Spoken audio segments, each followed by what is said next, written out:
이제 우리는 주님이 가르치신 주 기도문에 대하여 본격적으로 알아볼 때입니다. 그런데 개신교인들은 기도할 때 이런 기도문을 잘 사용하지 않기 때문에 우리에게 왜 이런 기도문이 필요한지 알아볼 필요가 있습니다. 개신교인들이 기도문을 잘 이용하지 않는 것은 기도란 내 마음속에, 개신교인들은 자유를 좋아하잖아요. 모이는 것을 싫어하기 때문에 기도는 내 마음에 우러나는 대로 자유롭게 하는 것이다 하는 전통이 강하기 때문인 것입니다. 그러나 교회는 예로부터 주 기도문뿐만 아니라 여러 기도문을 사용하여 기도하는 것이 일반적입니다. 성경에는 모세의 기도를 비롯하여 다윗, 솔로몬 이런 분들의 기도문이 나와 있고요. 또 지금도 로마 가톨릭 교회나 정교회에서는 기도문을 이용하여 기도합니다. 기도문은 무엇보다도 처음 기도하시는 분, 또 기도의 문이 막혀서 답답할 때 큰 도움을 줍니다. 제가 고등학교 시절 어떤 목사님이 여러분 기도의 문이 막히면은 주 기도문을 100번 외워보십시오. 그러면 기도문이 열릴 것입니다. 그렇게 말씀하시더라고요. 아니 어떻게 주 기도문을 100번 외운다고 해서 기도의 문이 열릴까? 너무나도 이성적인 사람은 이것을 믿기가 힘드는데 제가 오랫동안 기도 생활을 해보니까 이게 참 체험적으로 있고 정말 사실이다. 그것을 느끼게 됩니다. 주기도문을 천천히 외우면서 한 구절 한 구절 음미하면은 기도문이 열리게 되어 있고 이것이 바로 개신교식 렉시오 디비나다. 저는 그렇게 말하고 싶습니다. 안타까운 것은 오늘날 개신교에서 주 기도문은 기도회나 성경 공부와 같은 모임이 끝나고 나면은 의례적인 의례, 의식 그렇게 되어 있습니다. 그러나 그렇게 하면 안 되는 것이죠. 그것은 주님이 금하신 바리새인의 기도, 이방인의 기도와 별로 다를 것이 없습니다. 그러므로 이제 여러분은 주 기도문의 내용을 제대로 익히고 또 그것을 자주 사용하심으로써 기도하신다 그러면 여러분의 경건 생활에 큰 유익이 있을 것으로 믿습니다. 아멘. 그렇게 하시기 바랍니다. 아멘. 주기도문 내용에 들어가기 앞서서 먼저 전체적인 관점에서 한번 살펴봅니다. 주기도문은 크게 두 부분으로 나누어 있습니다. 전반부, 후반부. 전반부는 하늘에 계신 우리 아버지여 이름이 거룩히 여김을 받으시오며 나라가 임하시오며 뜻이 하늘에서 이루어진 것 같이 땅에서도 이루어지이다. 후반부는 오늘 우리에게 일용할 양식을 주시옵고 우리가 우리에게 죄 지은 자를 사하여 준 것 같이 우리의 죄를 사하여 주시옵시고 다만 악에서 구원하여 주소서 하는 부분입니다. 마지막으로 나라와 권세와 영광이 아버지께 영원히 있사옵니다 하는 부분은 성령인데요. 여러분의 성경에 성령 이렇게 각주에 다루면서 어떤 사본에는 없음 이렇게 되어 있습니다. 이렇게 성령까지 포함한다면 세 부분으로 나눌 수도 있습니다. 여러분이 이 주기도문의 내용을 짧게 자세히 살펴보면요, 전반부의 핵심 내용은 하나님 나라가 이 땅에 임하게 해달라는 것이고 후반부의 내용은 이 땅에 임한 나라로서의 우리가 하나님의 백성으로서 어떻게 살아갈 것인지 하나님 백성답게 살 수 있도록 해달라라 그런 요청입니다. 그렇게 본다면 주 기도문의 핵심 단어는 하나님 나라, 이거 꼭 기억하시기 바랍니다. 주 기도문의 핵심 단어가 뭐라고요? 하나님 나라. 전반부에서는 하나님 나라가 임하게 해달라는 것이고 후반부에서는 어떻게 해요? 그 임한 나라에서 내가 하나님 백성답게 살도록 해달라 그런 요청입니다. 주기도문은 하늘에 계신 우리 아버지를 부르는 것에서 시작합니다. 이것은 마치 우리가 편지를 쓸 때 누구에게 쓰는 것, 고향에 있는 부모님께 보낼 때 부모님 전상서, 어머니 정산서 어머님께 드립니다 하는 뜻입니다. 우리가 기도하는 대상은 당연히 하나님입니다. 누가 그것을 모르겠습니까? 그러나 이 점을 분명히 하는 것이 너무도 중요합니다. 왜냐하면 너무도 많은 사람이 하나님께 기도한다고 하면 사실은 우상이나 사람에게 기도하기 때문입니다. 우리가 기도하면서 사람의 눈치를 본다면 누구에게 기도하는 것이 된 거예요? 사람에게 기도하는 것입니다. 우리는 우상에게 기도하는 것도 아니고 천사나 사람에게 기도하는 것도 아닙니다. 우상은 아무것도 아니죠. 그것은 사람이 만든 것에 불과합니다. 사람이 돌이나 나무의 나무의 신의 형상을 새기고 그것을 신이라고 부릅니다. 어떤 신상에는 사자나 호랑이, 용과 같은 용맹스러운 동물이 있어서 그 신상을 볼 때 정말 신성이 깃들여져 있다, 그렇게 느낄 만도 하는 것도 있습니다. 그러나 캄보디아와 같은 나라에서는 뱀이나 파충류와 같은 흉측한 동물을 새겨넣기도 합니다. 그러나 그런 동물이 어떻게 인간보다도 우월할 수 있겠습니까? 무엇보다도 그런 것들은 사람이 만든 것에 불과합니다. 만든 것과 만들어진 것과 그것을 만든 것, 어느 것이 우월합니까? 그러니까 우상 숭배라는 것은 자기 스스로 돌이나 나무, 짐승보다도 못한 존재다, 그렇게 말하는 어리석은 짓입니다. 또 우리의 기도하는 대상은 천사나 사람도 아닙니다. 천사가 아무리 영적 존재라고 하더라도 우리의 기도의 대상이 될 수 없습니다. 성경은 사람에 대하여 하나님께서 잠시 천사보다 못하게 하셨지만 나중에는 어떻게 된다고요? 천사보다도 더 존귀한 존재가 된다. 그러니 천사 또한 우리의 숭배나 기도의 대상이 될 수 없습니다. 중국에서는 삼국지에 나오는 간우와 같은 영웅호구를 그 초상을 걸어놓고 거기에다가 절을 하고 기도합니다. 그러나 죽은 사람이 어떻게 우리의 기도를 들어줄 수 있습니까? 여러분들은 삼국지에서 간우가 어떻게 죽은지 아실 것입니다. 간우는 원래 참 지략도 뛰어나고 용맹스러운 장군이지만 교만해져서 나중에 자기 스스로 꾀에 빠져 죽임을 당합니다. 그것이 인간의 한계지요. 그 잔우 자신도 자신을 구원하지 못하였는데 거기에 절을 한다는 것은 참으로 어리석은 짓입니다. 기도는 그런 것들을 초월한 절대자이시고 영원하신 하나님께 드리는 것입니다. 그런 점에서 기독교의 기도는 불교와는 차원이 다릅니다. 여러분 이 점을 잘 들으셔야 합니다. 왜냐하면 불교는 이 세상을 초월한 인격을 가진 절대적 존재를 믿지 않기 때문입니다. 따라서 불교의 기도는 무엇을 강구하거나 사람과 사람 사이 인격적 존재와 대화하는 것이 아닙니다. 자기 스스로 깨달음을 얻기 위한 수단입니다. 깨달음을 얻는 수단이에요. 자기 내면 속에 깊이 파고들어서 이 우주와 내면 속에서 관통을 하는 진리가 무엇인지 그것을 깨달고 하는 것이 불교란 말입니다. 그래서 불교에서 깨달음이 높은 성녀, 고성이라고 부르죠. 이 고성들은 불교 신자들이 불상 앞에서 성공을 위하여 성공을 기원하여 하는 기도, 이것은 참으로 어리석은 짓이다. 불교가 타락한 증거다. 그렇게 질타합니다. 절대적인 존재도 없는데 무엇을 기원한다는 말입니까? 그러나 기독교의 기도는 이런 자기 수양을 위한 것이 아닙니다. 간혹 기독교 목사님들 가운데서 불교의 이 수련에 영향을 받은 분들이 있습니다. 이런 분들이 유명한 목사님들 중에서도 그런 분이 있어요. 기도는 수양이다, 인격 수련이다, 그렇게 말하시는 분이 있고, 그게 그런 말을 하면은 엄청나게 조회수가 높더라고요. 네? 그게 아니에요. 그것은 어디까지나 2차적인 문제다.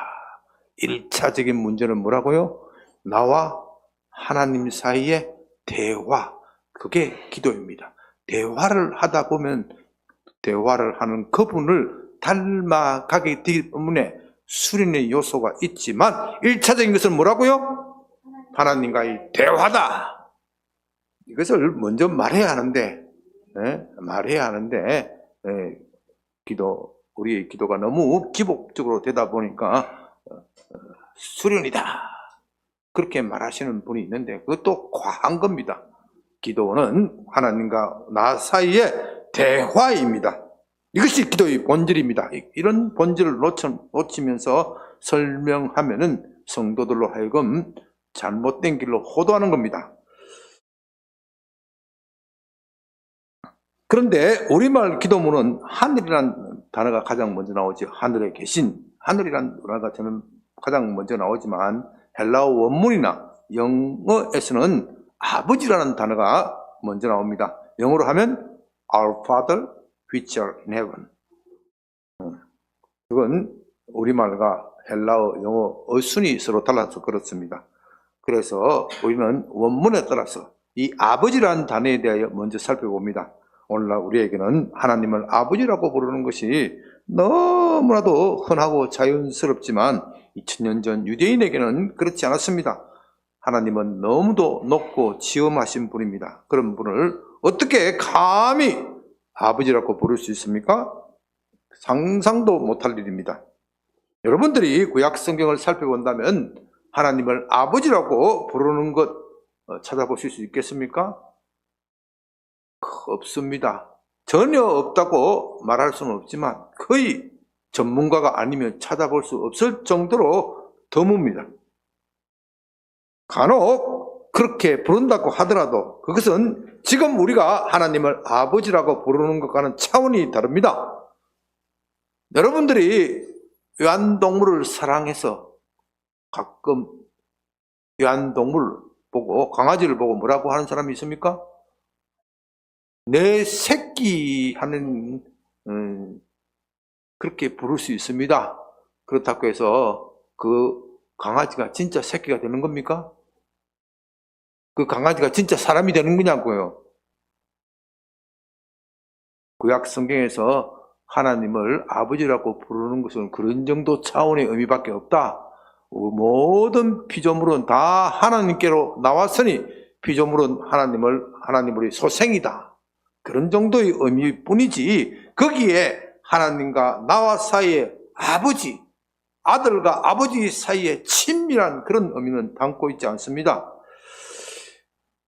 제가 여러 차례 말씀드렸지만 유대인들은 성경을 읽을 때 하나님이라는 단어가 나오면 감히 그 이름을 부르지 못하고 나의 주님, 그런 뜻의 단어 아도나이라고 불렀습니다. 그들에게는 하나님을 아버지로 부른다는 것 자체가 불경스러운 일입니다. 그런데 예수님은 하나님을 자기의 아버지라고 불렀을 뿐만 아니라 부활하신 후에는 제자들에게, 우리에게 그 하나님을 우리의 아버지라고 불러라, 그렇게 가르치십니다. 요한복음 20장 17절, 너희는 내 형제들에게, 제자들이 아니에요. 내 제자들이 아니라 내 형제들에게 가서 이르되 내 아버지 곧 너희 아버지 내 하나님, 너희 하나님께로 올라간다 하라. 예수님과 우리는 모두 한 아버지, 한 하나님, 한 아버지를 모시게 되었으니 예수님은 우리를 형제라고 부르시고 또 우리에게 하나님을 아버지라고 부르는 겁니다. 이건 정말 혁명적이고 우리로서는 감격스러운 일입니다. 우리가 하나님을 아버지라고 부를 때는 거기에 특별한 의미가 담겨 있습니다. 아버지는 자식을 무한정으로 사랑합니다. 아버지가 자식을 사랑하는 데는 한계가 없습니다. 그건 자식은 몰라요. 아버지가 되어봐야 압니다. 아버지는 정말 자식이 잘 되기를 바라고 자식을 위한 것이라면 무엇이든지 희생할 각오가 되어 있습니다. 간혹 미떨어진 사랑 때문에 자식을 망칠 수도 있지만 그건 방법이 미숙해서 그런 것이지 아버지의 마음은 언제나 동일합니다.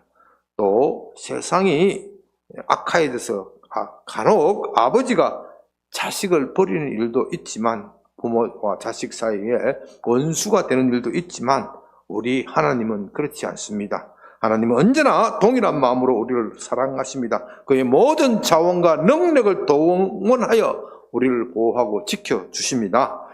아버지는 자식이 제대로 성장할 일에 참으로 관심이 많습니다. 옆집 아저씨는 남의 자식이 어떻게 되든지 별로 관심이 없습니다. 그러나 아버지는 어떤 희생을 하더라도 내 자식만 똑바로 키우기를 바랍니다. 그와 같이 하나님은 우리가 자녀로서 올바르게 성장하기를 원하십니다. 그래서 때로는 우리를 엄격하게 대하시기도 합니다. 우리는 그럴 때 하나님이 과연 나를 사랑하는지, 아버지로부터 야단 맞을 때 간혹 자식이 눈을 흘리잖아요. 내 아버지가 맞는지 눈을 흘려. 우리도 하나님이 우리에게 간혹 가혹하게 대하실 때가 있어요. 그래서 하나님이 내 아버지가 맞는지 그렇게 의심할 수도 있지만 하나님은 여전히 우리의 아버지십니다. 언제나 사랑과 은혜를 베푸시는 참 좋으신 아버지입니다. 그런데 그 하나님이 지금 어디에 계신다고 합니까? 하늘에 계신다고 합니다. 여기 참 중요한 부분입니다. 그렇다면 하늘은 어디 있습니까? 옛날 사람들은 하늘이라고 하면 저 멀리 구름 건너에 있는 창공을 떠올렸습니다. 그래서 그 구름 너머 어디인가 그 높은 곳에 계신다. 우리 조상들도 천제를 드릴 때 하나님께 하늘에 제사를 드린다. 그렇게 표현합니다. 그러나 과학기술이 발달한 오늘날 저 창공에는 하나님이 존재하지 않는다는 것을 우리는 잘 압니다. 인류 최초로 우주 여행을 한 소련 우주 비행사 가가린이라는 사람이 있죠. 이 사람이 우주를 둘러보고 나서 그곳에는 하나님이 존재하지 않았다. 먼지와 흑암으로 가득 뒤덮인 세상이었다. 그렇게 말한 것으로 유명합니다. 이 말은 가가린이 한 것이 아니라 당시 소련 공산당 서기장 후르시초프가 한 말이라고 합니다. 어찌되었든 그의 말에는 일리가 있습니다. 성경도 하나님이 우주 어디엔가 존재한다 그렇게 말하지는 않습니다. 그래도 성경은 하나님은 어디에 계신다고 하여? 하늘에 계신다. 그러므로 여기서 말하는 하늘이란 저 하늘 높은 창공을 말하는 것이 아님이 분명합니다. 성경은 하나님은 모든 만물 가운데 편재하여 계신다. 하나님이 아니 계신 곳은 없다. 그렇게 말합니다. 그렇다고 해서 범신론자들이 말하는 것처럼 우주 자체가 하나님이다.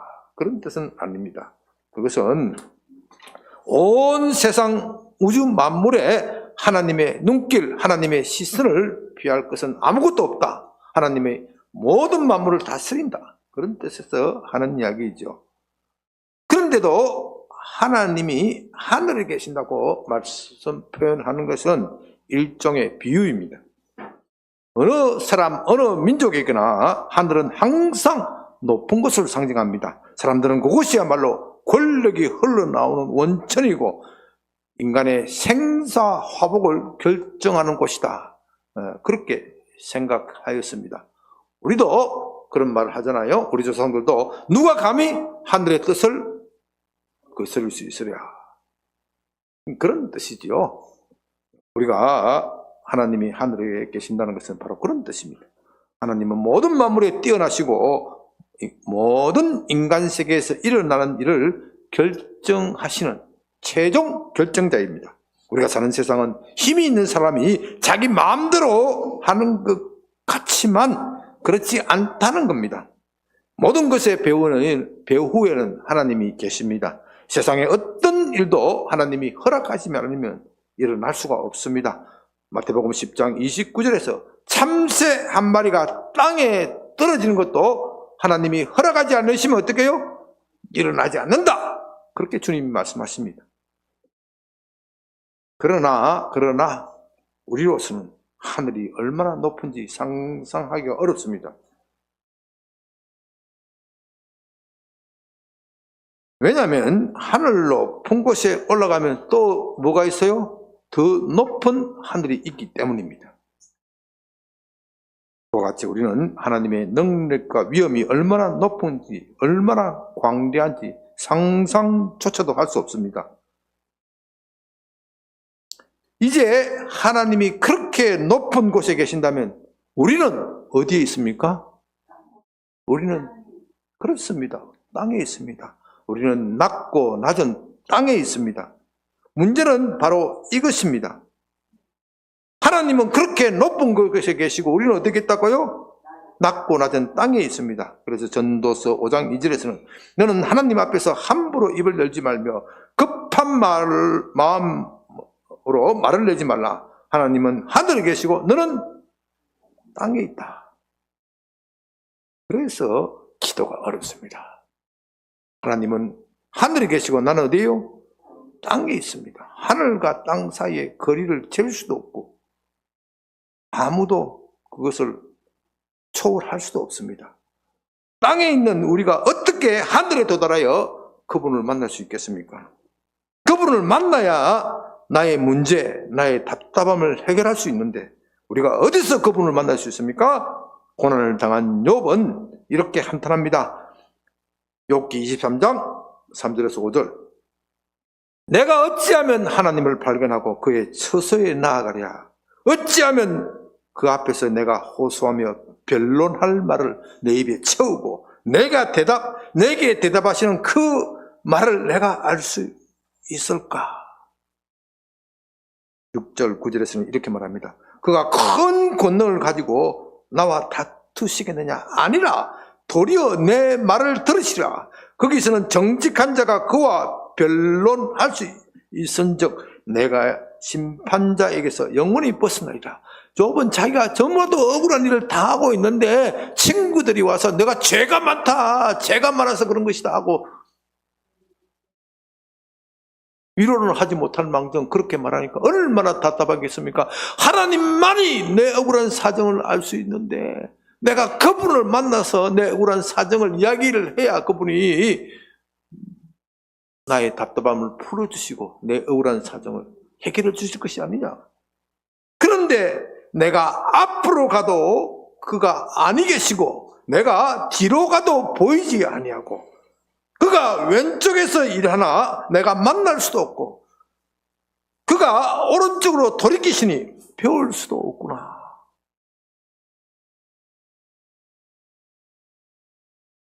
참 답답하지요.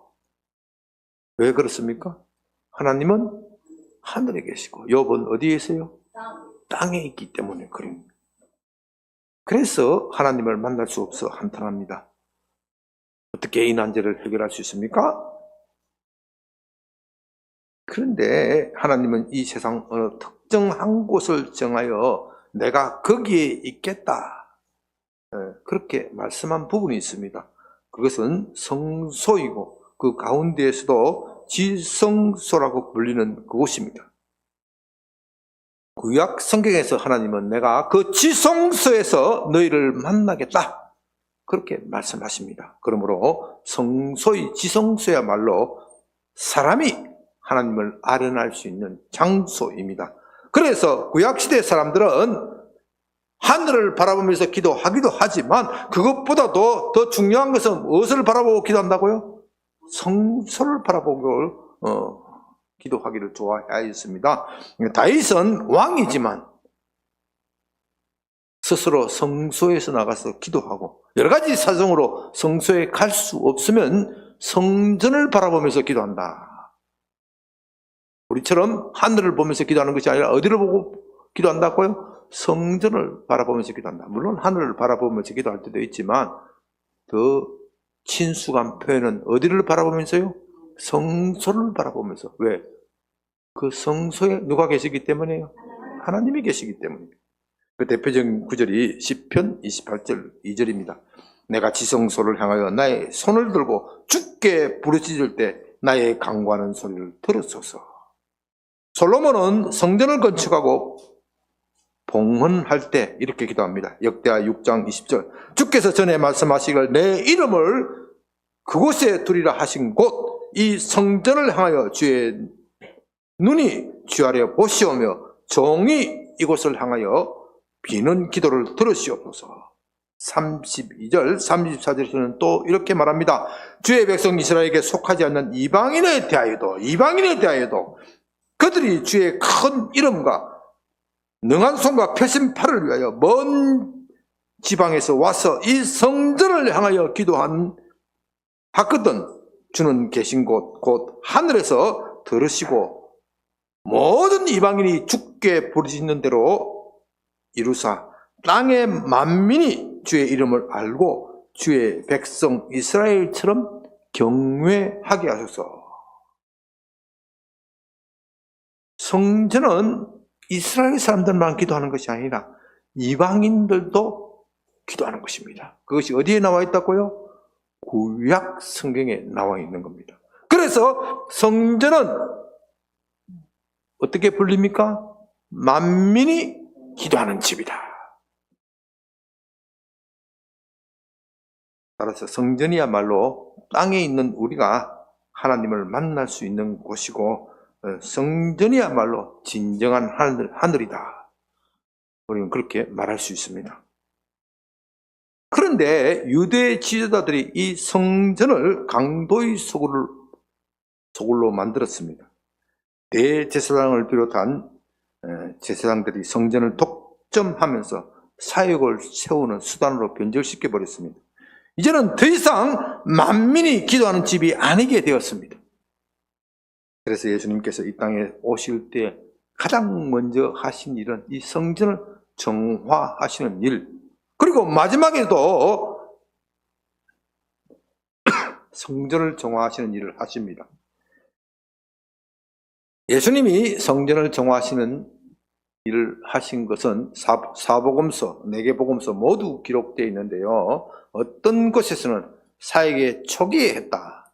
또 어떤 곳에서는 마지막에 했다. 그래서 학자들 사이에 초기냐 마지막이냐 의견이 분분히 나누어지는데요. 저는 두 번에 걸쳐서 일어났다.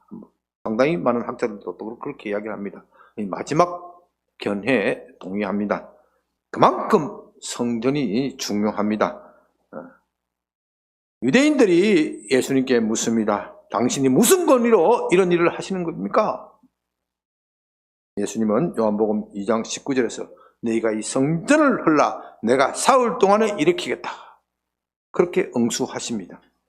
요한은 그 말씀의 참 뜻은 성전은 예수님 자신이고 예수님께서 죽었다가 다시 살아나시는 일, 사흘 후에 다시 살아나시는 일, 그 일을 말씀하시는 것이다.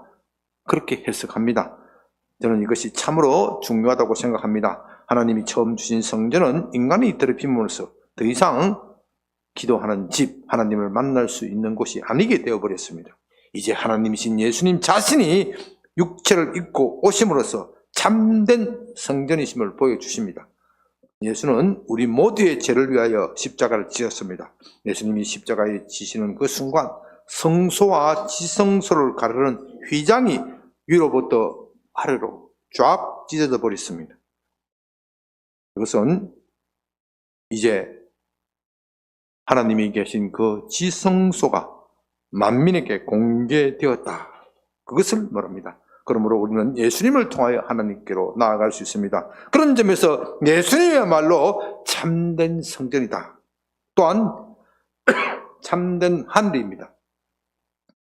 그래서 하늘에 계신 우리 아버지라는 표현은 예수님 안에 계신 우리 하나님, 우리 아버지, 그렇게 바꿀 수 있습니다. 우리가 예수님을 모시면 곧 하나님을 모시는 것이 되는 겁니다. 그러므로 이제 더 이상 하늘과 땅의 구분이 존재하지 않습니다.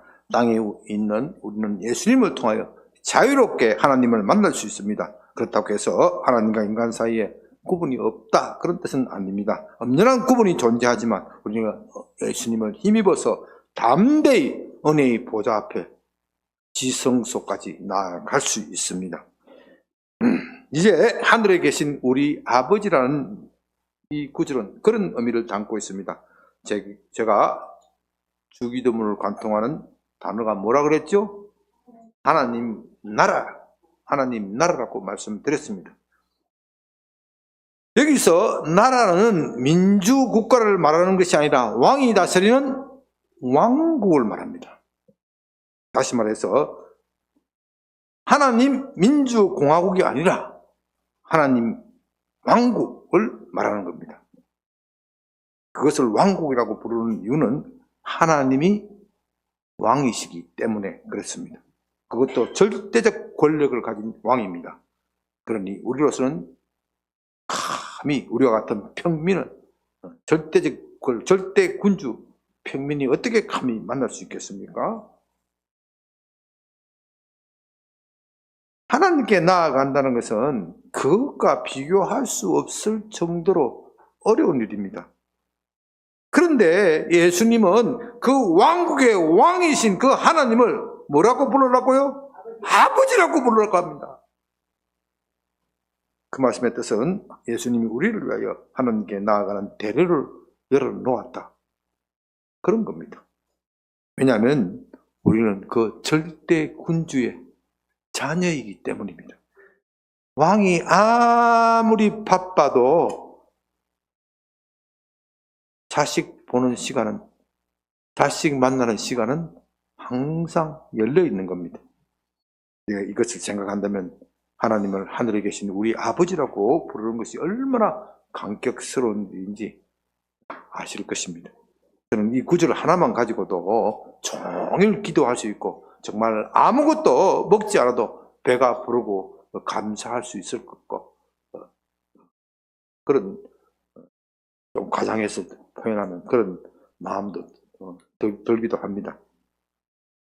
무엇보다도 여러분이 정말 마음을 담아서 하늘에 계신 우리 아버지라고 부르면 영적 세계에서는 정말로 어마어마한 일이 일어난다는 겁니다. 속된 말로 하면 그 말에는 하나님을 꼼짝도 못하게 하는 힘이 담겨 있습니다. 꼼짝하지 못한다 하는 게 좀 어떤 전모 목사가 생각나는데요. 그런 의미가 아니고요. 하나님이 아무리 바쁘시고 때로는 사람이 바쁘다 보면은 사랑하는 자식도 귀찮게 여길 때가 있어요. 그러나 우리가 하나님 아버지 이렇게 부르는 순간 하나님은 우리의 말에 집중해야 할 의무가 생겨버렸습니다. 그 이유는 그 말에는 하나님과 예수님 사이에 협정, 약속이 담겨있기 때문에 그렇습니다. 하나님은 우리가 아버지라고 부르는 순간 우리의 기도에 집중해야 할, 우리의 말을 들어야 할 의무가 생겨버렸습니다. 하나님 자신이 그렇게 하신 것이지요. 그런 의미에서 하나님을 꼼짝하지 못하게 하는 힘이 있다. 신학적으로는 좀 거친 표현이지만 우리는 인간 언어로서는 더 이상 저로서는 좋은 표현을 찾기가 어렵기 때문에 그렇게 말씀드리는 겁니다. 이제 말씀을 정리합니다. 우리는 주기도문을 시작할 때 큰 의미를 담지 않고 하늘에 계신 우리 아버지라 그렇게 말합니다. 그러나 이 말에는 정말로 엄청난 무게가 담겨 있습니다. 여기에 예수님의 십자가가 있습니다. 여러분들이 그것을 제대로 알고 주기도문으로 기도한다면 기도가 새롭게 달라집니다. 저는 종종 혼자서 기도할 때 이 주기도문을 깊이 묵상할 때가 있습니다. 그런데 첫 구절인 하늘에 계신 우리 아버지라고 말하는 순간 말문이 막혀 더 이상 기도할 게 없어요. 그렇지. 하나님이 내 아버지지. 그런데 왜 나는 이렇게 구질구질하게 사는 걸까? 마치 하나님이 내 아버지가 아닌 것처럼 살까? 사실 하나님이 내 아버지가 되신다면 내 삶의 모든 문제는 끝이 나는 것이 아닙니까? 그러나 나는 그것을 실감하지 못합니다. 주기도문을 외울 때는 수도 없이 말하지만 실제의 삶에서는 그것과는 상관없이 살아가는 겁니다. 솔직하게 말씀드리면요. 그건 주기도문이 제 입에서만 맴돌았다는 뜻이 됩니다. 실제로 그것을 믿지 않았던 것이요. 아니, 제가 그것을 실제로 믿었다면 제가 그렇게 구질구질하게 살 리가 없습니다. 기껏해야 주기도문이 공식적인 행사를 마무리하는 그런 용도로만 사용한 것뿐입니다. 그러나 하늘에 계신 우리 아버지라는 문구를 깊이 묵상할 때 이 말이 주는 엄청난 무게를 느끼기 시작합니다. 그렇다. 하늘에 계신 하나님이 내 아버지다. 그렇다면 나는 누구인가? 나는 누구이죠? 당연히 그 아버지의 아들입니다. 그런데도 왜 나는 아버지가 없는 것처럼 고아처럼 살아갈까? 이런 생각이 들면 무릎을 꿇고 회개하지 않을 수 없습니다. 하나님, 저는 입술로만 하나님을 아버지로 고백하였습니다. 실제의 삶에는 아버지가 없는 것처럼 행동하였습니다. 이것처럼 불효한 일이 어디 있겠습니까? 하나님이 멀쩡히 살아계심에도 불구하고 아니 계신 것처럼 하나님을 무시하였습니다. 저희 죄를 회개합니다. 저의 믿음 없음을 용서하시고 제게 다시 얼굴을 비추어 주시옵소서. 그렇게 회개의 기도를 하고 나면 내 마음의 기쁨이 회복됩니다. 정말로 하나님이 나의 아버지 되심을 확신하고 이 세상 근심거리에서, 근심걱정거리에서 해방이 됩니다. 그런데요, 문제는 그런 감정, 그런 감격이 오래 가지 않는다는 겁니다. 다시 이 세상과 부딪힐 때 마치 하나님이 없는 것처럼 다시 고민하면서 염려, 근심 속에 빠지고 허덕입니다. 물론 기도하지만 여전히 하나님은 저 멀리 계시고 나는 어디에요? 땅에 있는 것만 같습니다. 그래서 다시 하늘에 계신 아버지를 문구를 묵상하고 암송하고 소리내어 암송하고 기도합니다. 이렇게 반복하고 묵상하고 암송하면요, 드디어 이 말씀이 나의 마음 깊은 곳, 아주 깊은 곳에 뿌리가 내립니다. 입에 있던 말씀이 어떻게 돼요? 마음에 내려가게 됩니다. 바로 이때 정말 흔들리지 않는 신앙을 가지게 되는 겁니다. 믿음은 들으면서 나고 들음은 그리스도의 말씀에서 나온다고 하였습니다. 우리가 하늘에 계신 아버지를 반복하여 낭송한다면, 그리고 그것을 묵상하면 믿음이 생기게 되어 있습니다. 정말 하나님이 나의 아버지가 되는 것을 실감하게 되는 겁니다. 바로 그럴 때 우리는 하늘에 계신 우리 아버지가 이 말이 주는 무게를 느끼게 되는 겁니다. 전능하신 하나님이 정말로 나의 아버지가 되는 겁니다. 그 아버지는 절대로 나를 외면하지 않습니다. 아니, 나의 일거수일투족을 살피면서 도와주십니다. 때로는 나이를 아무 관심도 없는 것처럼 보이시지만 그것이야말로 관심이다 하는 것을 알게 됩니다. 그냥 보고 계시는 것 같지만 내가 정말로 그의 자녀로서 성장하기를 원하시기 때문에 그렇게 아무 말씀도 하지 않는 것뿐입니다. 오로지 나의 성장을 위한 것입니다. 내가 스스로 하나님을 찾고 의뢰하고 하나님을 뜻대로 살기로 결단하기를 원하시기 때문에 그러신 것뿐입니다. 이런 생각을 하면서 하루 종일 회개도 하고 감사도 하고 때로는 기뻐하기도 하고 슬퍼하기도 하고 눈물을 흘리면서 또 어떤 때는 기뻐서 펄쩍 뛰면서 하루 종일 이 한 말씀을 가지고 오는 시간을 보낼 수도 있습니다. 그러면서 점점 하나님과 가까워지고 점점 나의 인격이 하나님의 닮은 인격이 되어 가는 겁니다.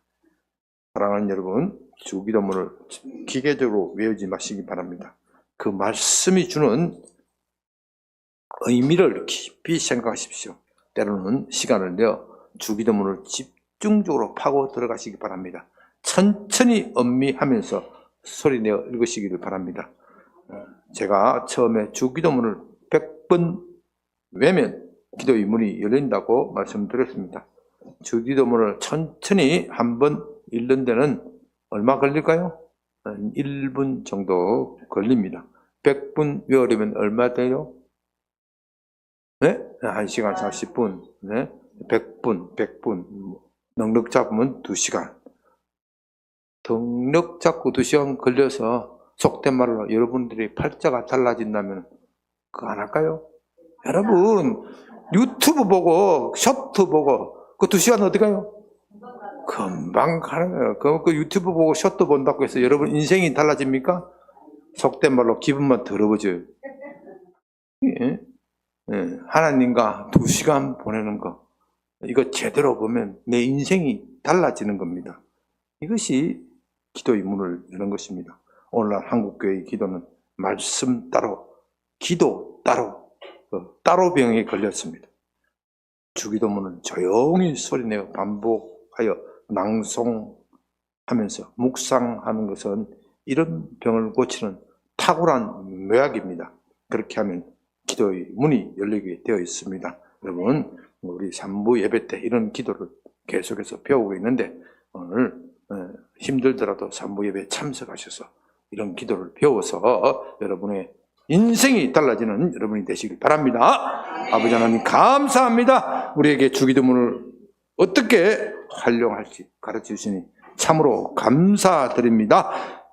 주 기도문을 통하여 주님께서 가르치신 기도를 통하여 하늘과 땅의 경계가 없어지고 우리가 하나님 은혜의 보좌 앞에 담대히 나아갈 수 있게 하시니 참으로 감사하고 또 감사합니다. 그러므로 우리가 날마다 이 기도문을 암송하고 묵상하고 외움으로써 하나님과 동행하게 하여 주시옵소서. 주 예수님 이름으로 기도드립니다. 아멘.